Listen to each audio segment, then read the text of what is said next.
Today, 8 million people are behind bars around the world, 2 million in the United States alone. Some are housed in high-tech maximum security fortresses. Others are in more medieval-looking structures. Inmates are also secured inside prison walls through a variety of sophisticated technology. I think technology is the key to the future. You've got to give officers, in jail and prison systems anywhere in this country, the key behind their success is giving the officers the tools necessary to do their job. A lot of that is about technology. Microwave sensors use a transmitter that emits high-frequency radio waves between itself and a receiver. The waves form an invisible electric field. Anything entering that field disturbs the waves, which weakens the signal to the receiver and triggers an alarm.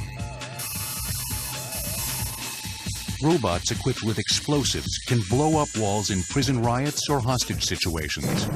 A lot of technology has been developed just for the correctional industry, but a lot of the development that has come out of defense activities has been now applied to the correctional industry. The toughest and most incorrigible inmates are housed in super maximum security prison units, which generally have the most advanced technology. Supermax facilities have evolved as a concept in the last 10 years to deal with some of the most problematic inmates in the system, to get them out of the rest of the facilities in the system. So we're just going to get them in an environment where we can really batten down the hatches, keep close control, and not worry about them infecting the rest of the population.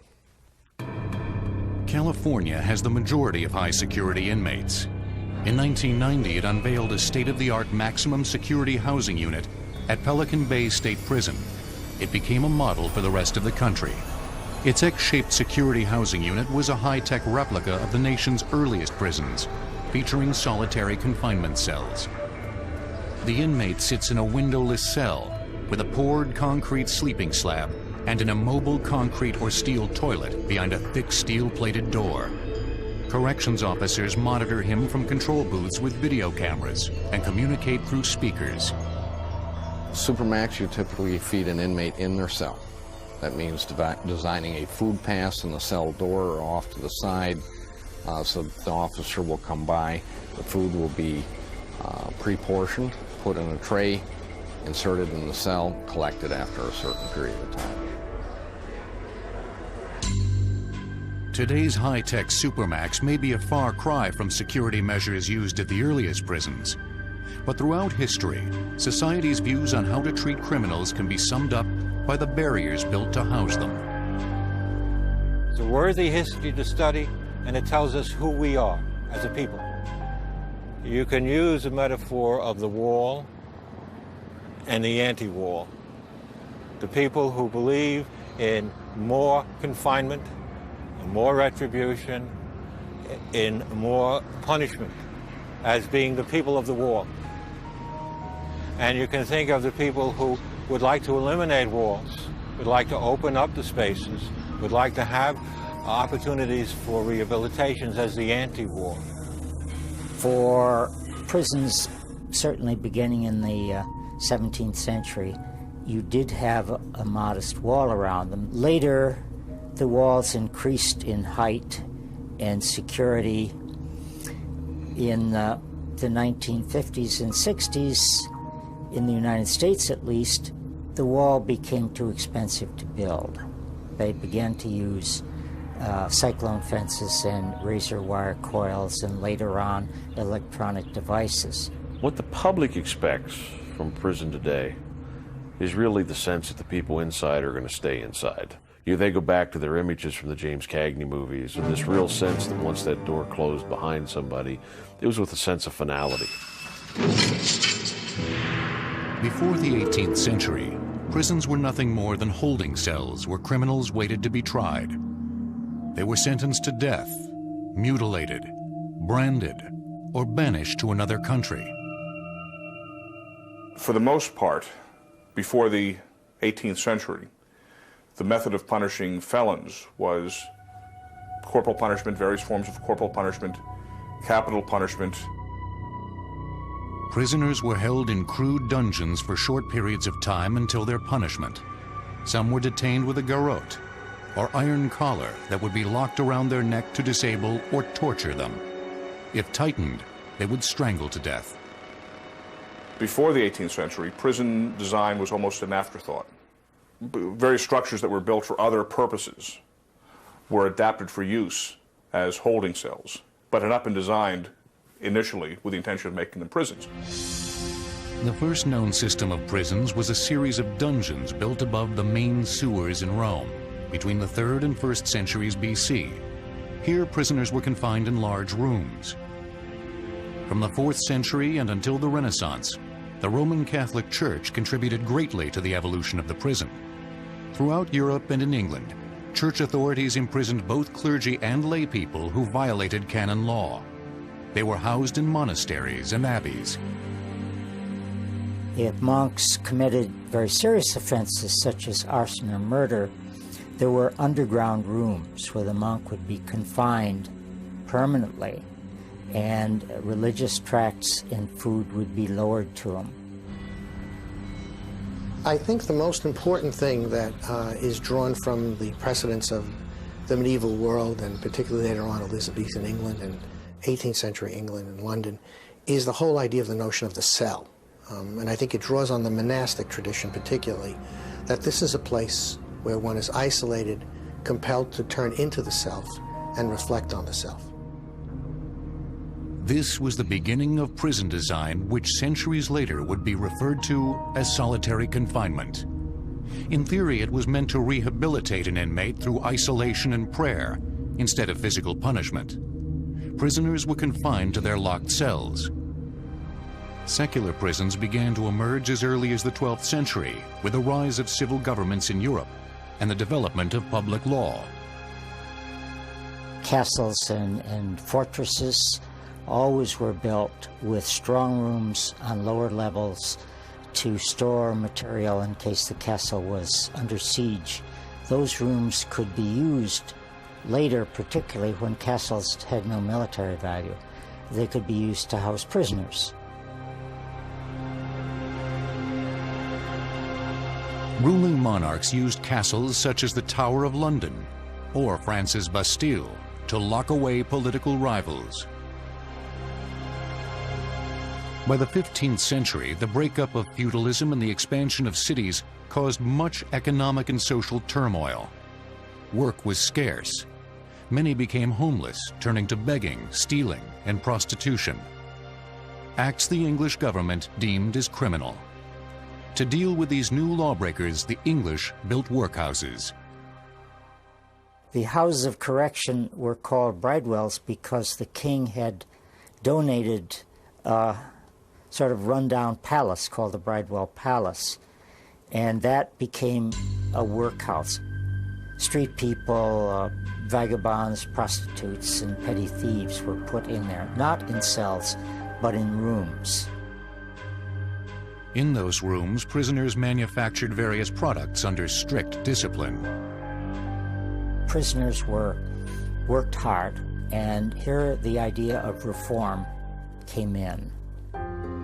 But not all European countries adopted the workhouse concept. Some turned to distant outposts of civilization overseas, such as Australia, North Africa, and free American colonies like Delaware and Maryland.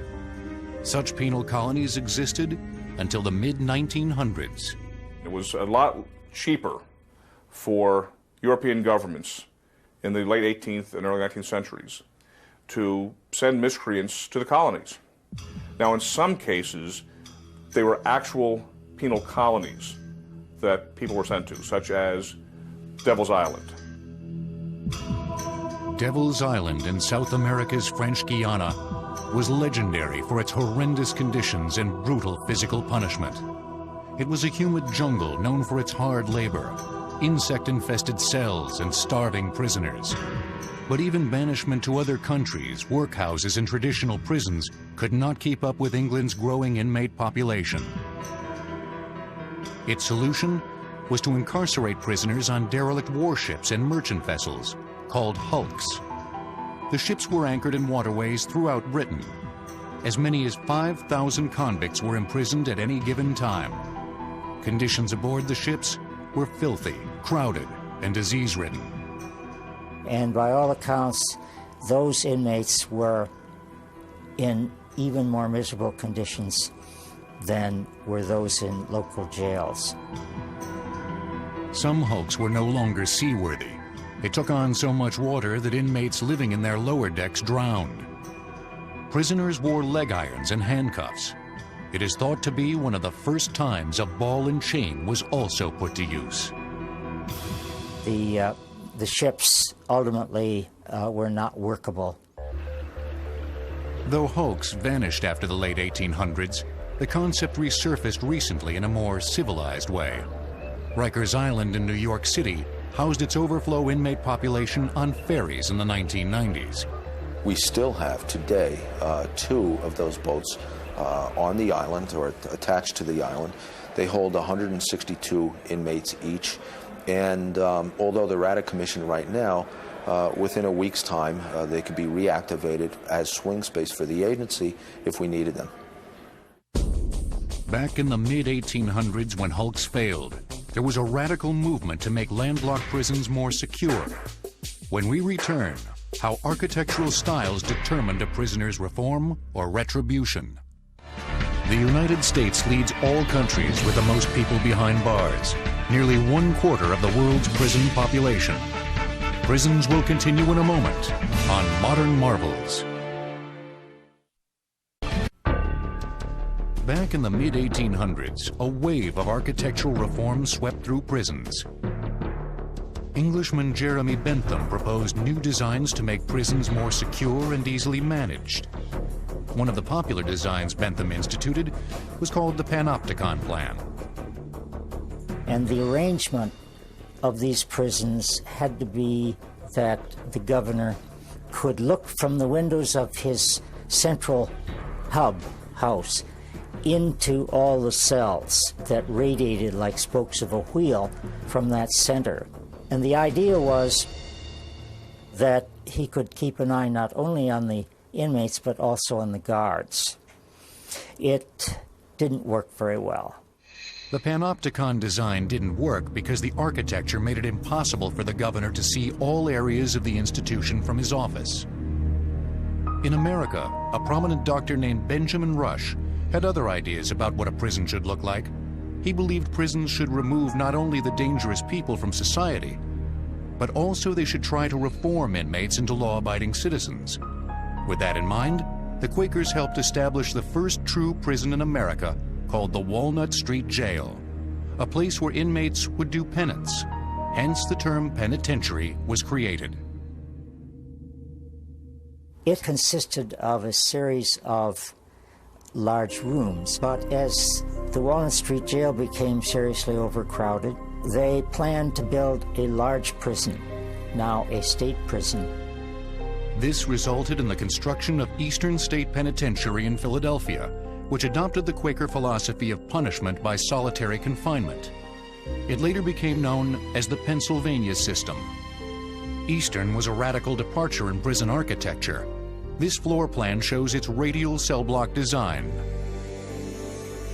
So the design was set up in this hub and spoke manner in order to improve supervision of the inmates and thereby prevent escapes.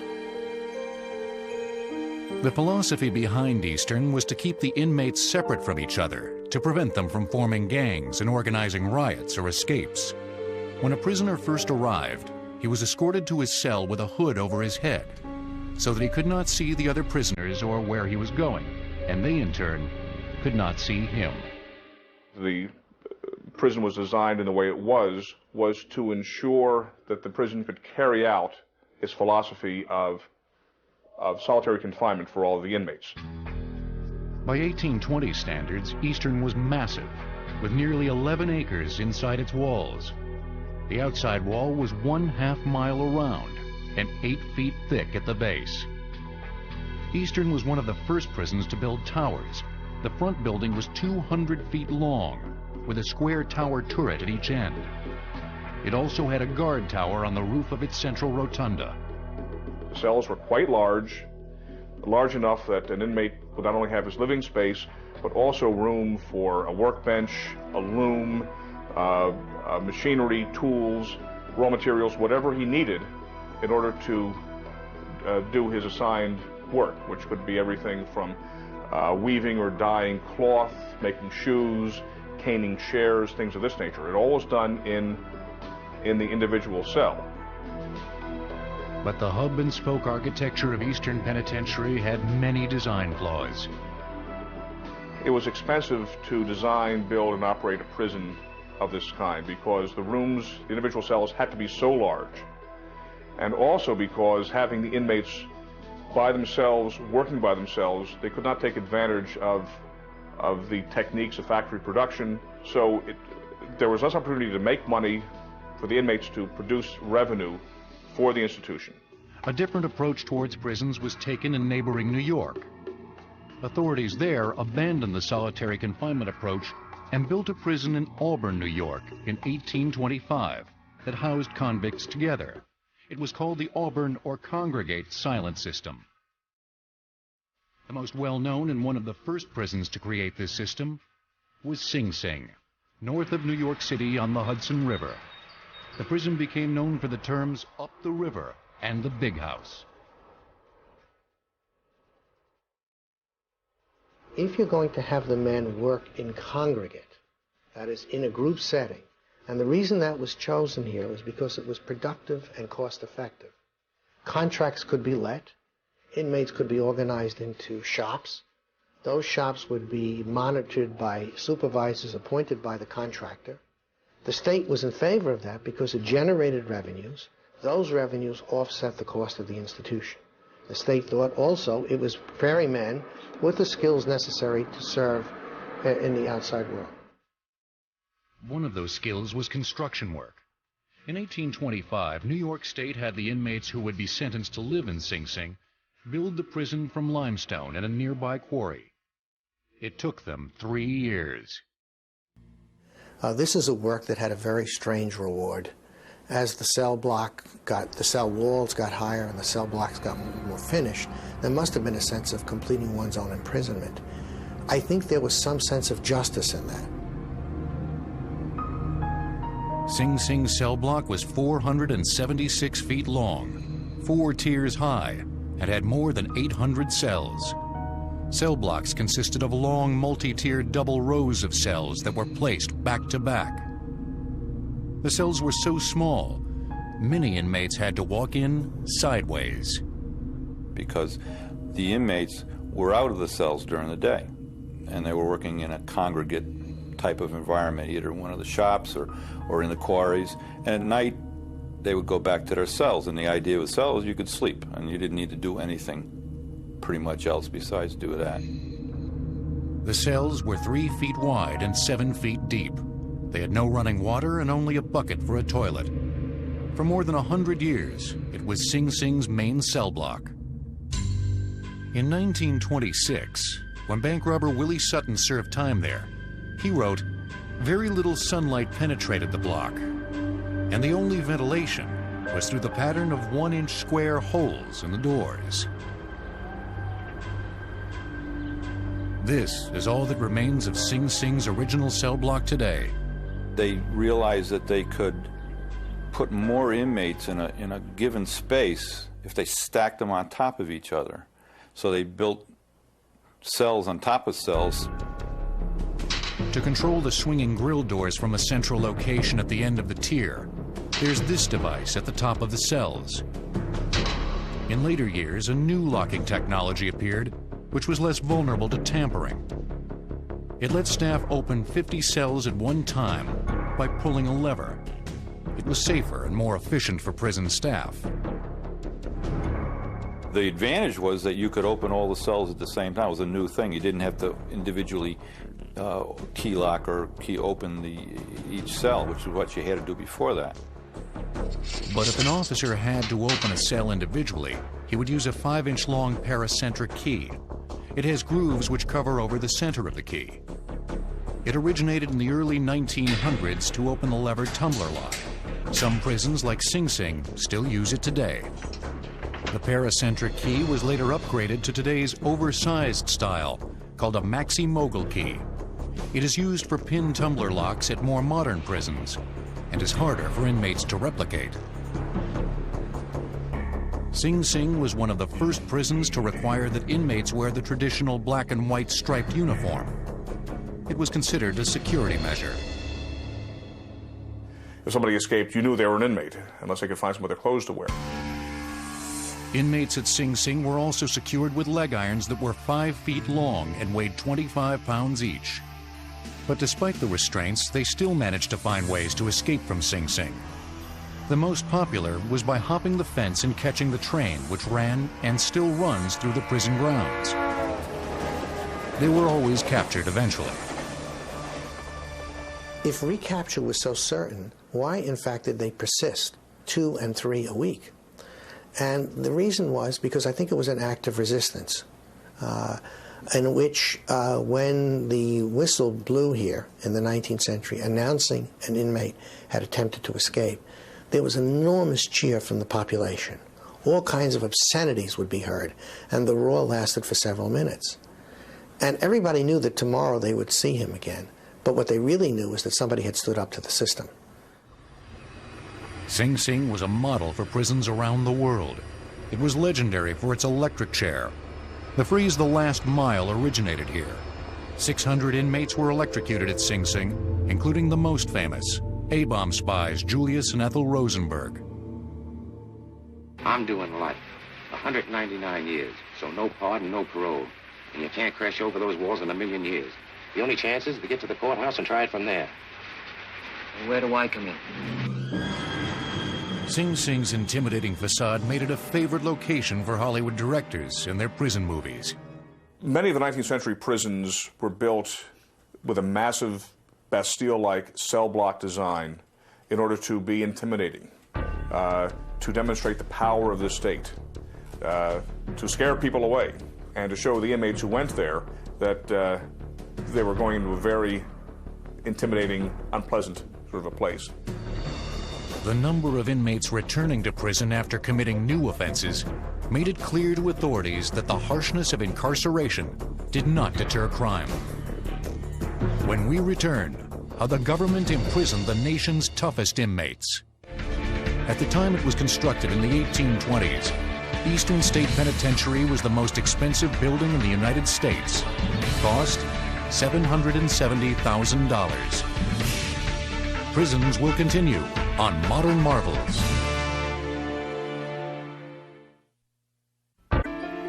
As unsatisfactory as prisons may have been for men in the early 20th century, they were far worse for women. Typically, female prisoners spent their time in basements, attics, and corners of male prisons. An English Quaker, Elizabeth Gertie Fry, believed that female offenders could be rehabilitated, but only if they were isolated from the corrupting influence of men, by keeping them in prisons for females only, run by a female staff. Women prisoners had work assignments in home-like settings. Cottages or dormitories replaced the traditional cell blocks. And the notion of these as institutions without walls probably has a lot to do with the so-called cottage system. They look like small towns.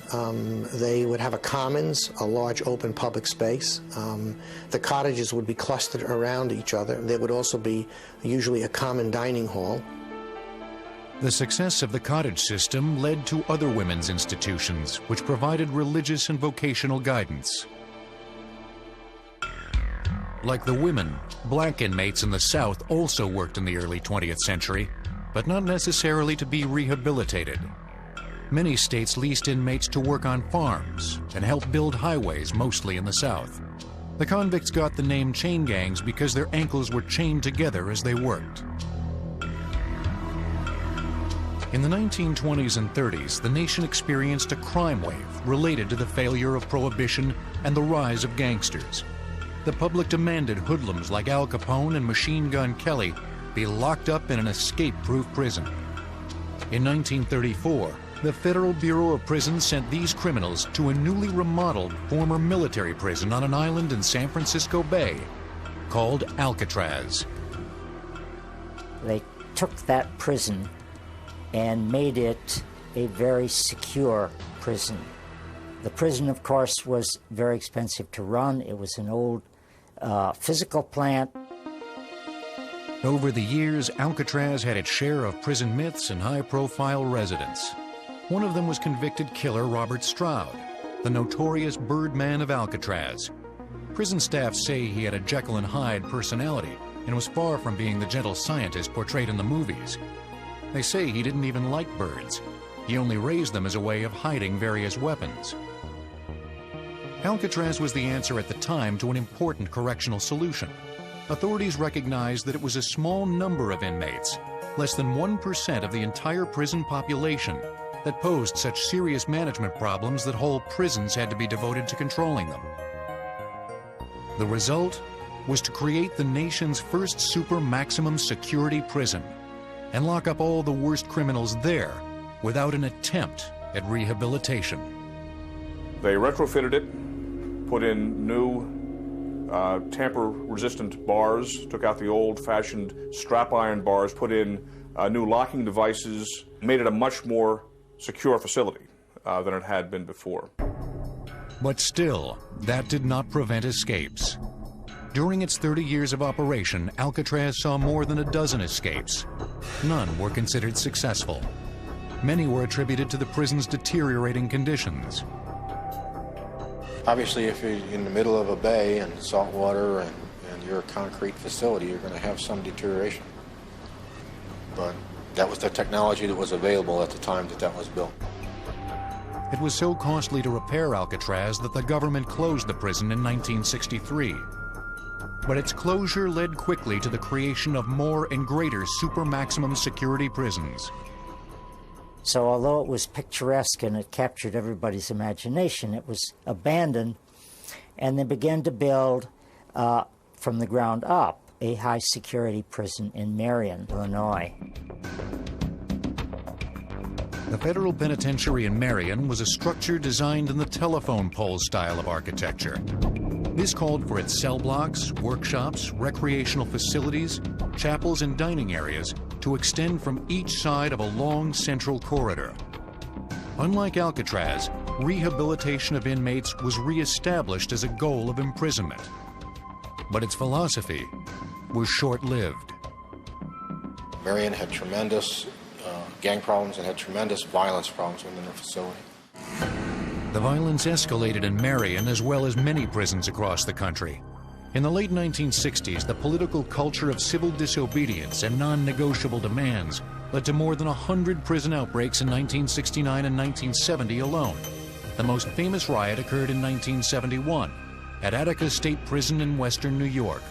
11 officers and 32 inmates were killed. Michigan State Prison in Jackson endured several riots.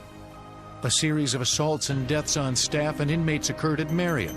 The prison was put on permanent lockdown status in 1983. It became the nation's first prison to create a super maximum security unit, where incorrigible inmates were housed in a single cell for 23 hours a day. When corrections authorities around the country saw how successful Marion was in reducing violence, almost every state created high security units. In the early to mid-60s, there was a real focus on rehabilitation and rehabilitative environments.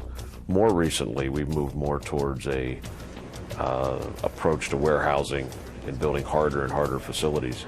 In some ways, in response to what the population is we're dealing with today, and in other ways, simply in response to what public concerns are about what prisons are.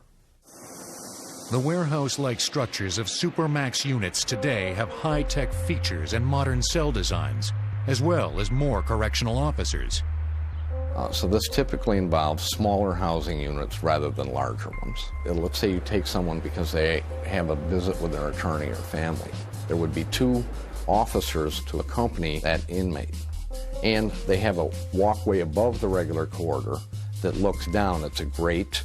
There's an officer above with a weapon and tear gas in case there's a problem. So they would actually have a separate secure corridor system that an officer will walk in to accommodate that. Since its creation, the Supermax has become one of the fastest-growing types of prisons built in America. I think what the public expects to see is something which clearly tells the public that they're safe, that the people that are inside aren't going to get outside. You know, if we go back historically, our hardest prisons were the walled institutions with towers, the Bastille kind of prison. Today, that's really been approached by, double fences, multiple coils of razor ribbon, perimeter detection systems. The Supermax prisons now make no pretense at reform. That is, it's considered a quarantine to protect the staff and the inmates from their behavior. Preventing inmates at Supermax and other prisons from escaping requires special security systems. When we return, the latest in prison technology. More than 16,000 inmates live in super maximum security units in the United States. Prisons will return on Modern Marvels. Imprisonment today, as it did 200 years ago, means separation from the free world. But the methods of keeping that separation have become more technological and specific in design. What we focus on when we design a prison is really security in three areas. Obviously, the primary mission is the security of the public. But equally important is the safety of the staff. We like to think of the staff as somebody that's sentenced there to serve a life sentence, 8 hours a day, 5 days a week, for as long as they're with the system. And finally, the safety of the inmate, which is also the responsibility of the state who's operating the facility. What's important in prison design is that it makes it easy for officers to see inmates in a cell block. Some architects provide 3D computer animation to prison authorities before construction, so that they can confirm that the structure being built will serve their needs. Well, one of the important things in designing a facility, a correctional facility, is for the officers, they're supposed to be supervising what is going on. The primary way we do that is to make sure they can see everything. Second thing is acoustically being able to hear. In a housing unit, we try to design these so that an officer in a unit can kind of be aware of what's going on around him just in terms of noise level, activity levels. If a fight breaks out or a scuffle, he can hear that, he can respond to it immediately. The most common approach to maximum visual design is a central control room. Basically, the officer is in a glass room that has remote controls and remote communication into housing units. This design is called a pod. The officer sits at the center, surrounded by cells on both sides. Surveillance cameras line the cell blocks.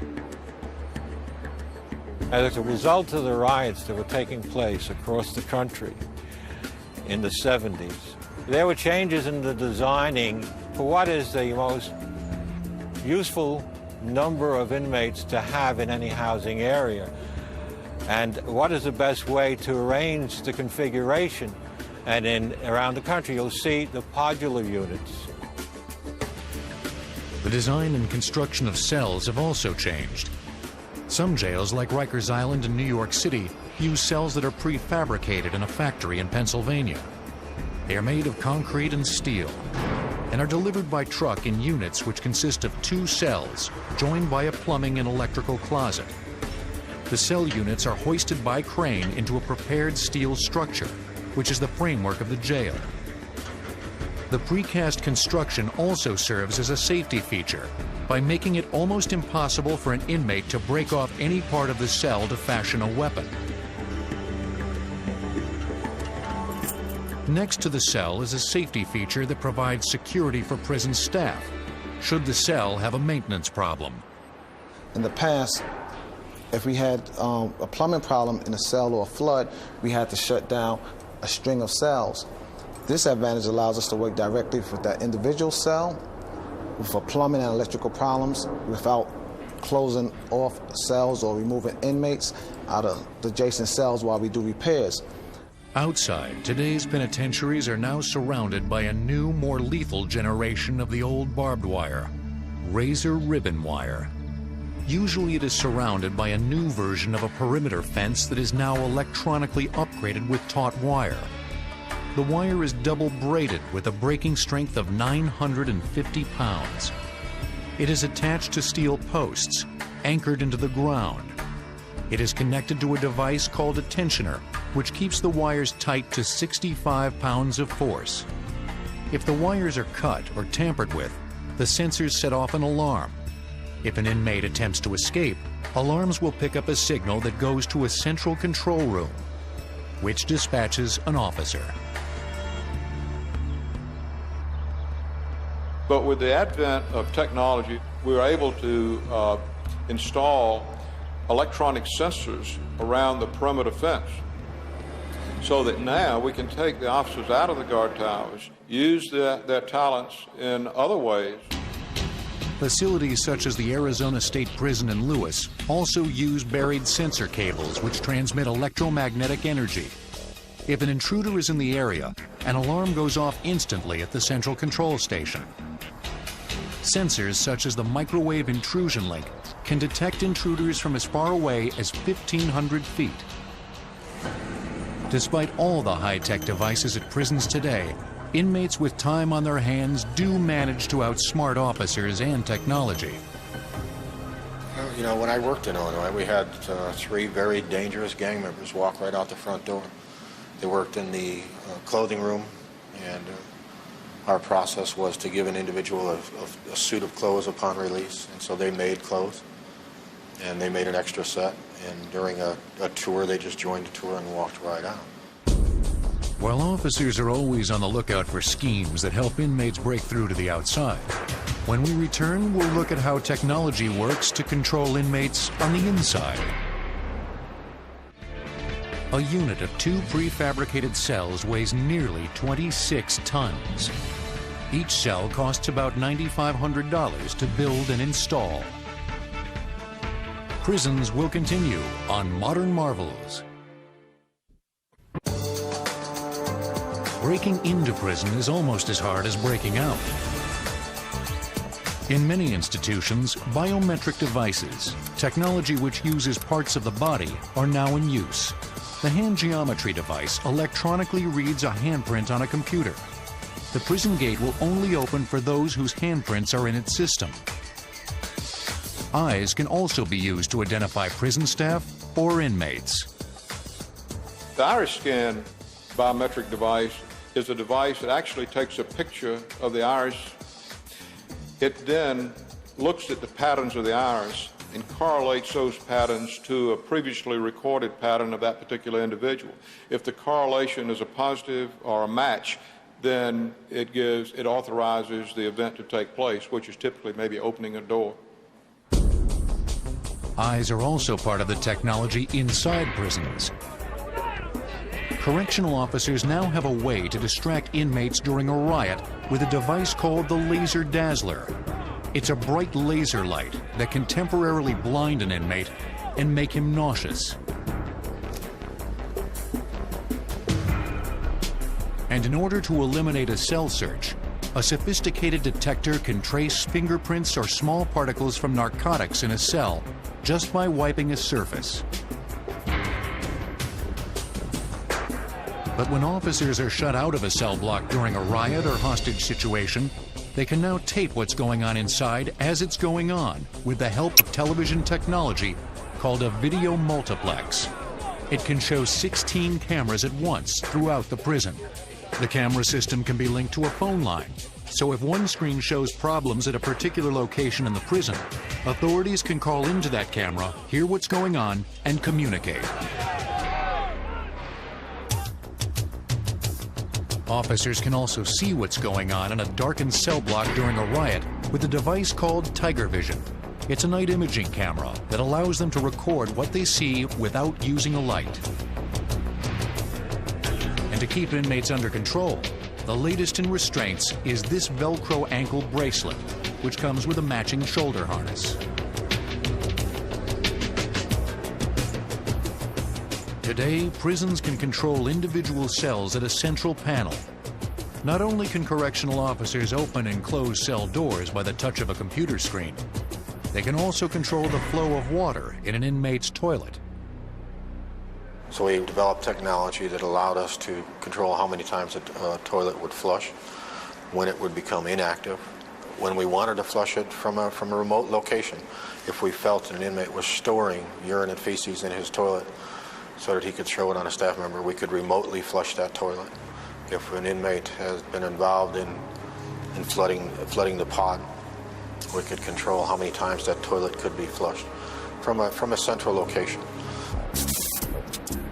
At Rikers Island, correctional officers use an electronic immobilization shield, which sends 50,000 volts of electricity to temporarily stun an uncontrollable inmate. Prior to 1995, if there was a problem with an inmate in a cell, the method of removing that inmate was to send a 5-man probe team in and physically fight the inmate to get him removed from the cell. Now, instead of strip searching an inmate for weapons, the body orifice security system, or boss chair, can detect any metal objects an inmate might hide anywhere on the body. Innovative things like that have been a very successful tool to sending a clear message to the inmates that you can't possess weapons. If they're caught with a weapon, looking through the boss chair system, they're charged with the crime of bringing contraband and possessing contraband in the system. When there's a violation of a prison security system, authorities react quickly to correct it. Prison officials are also quick to change technology at their institutions when a breach of security occurs. In 1997, a correctional officer at the Arizona State Prison in Perryville was stabbed to death by an inmate who was able to unlock his cell door. So they could actually spin the lock by just putting something in the lock, spinning it, and it released the door. After we had the incident, we went back and changed those devices. The Arizona Department of Corrections changed the cell locks as well as those on control room doors so they would automatically lock behind a correctional officer without a key. Because of extreme overcrowding and the huge costs of operating prisons today, a method of confining minor offenders outside prison is underway. It's basically a system of house arrest. An offender lives at home with an electronic bracelet strapped to his ankle. The bracelet sends out radio signals to a small receiver located in his home and workplace. The receiver transmits a signal to a computer in a monitoring center, which has the offender's exact schedule so authorities can keep track of him. It is the ultimate high-tech concept of prison without walls.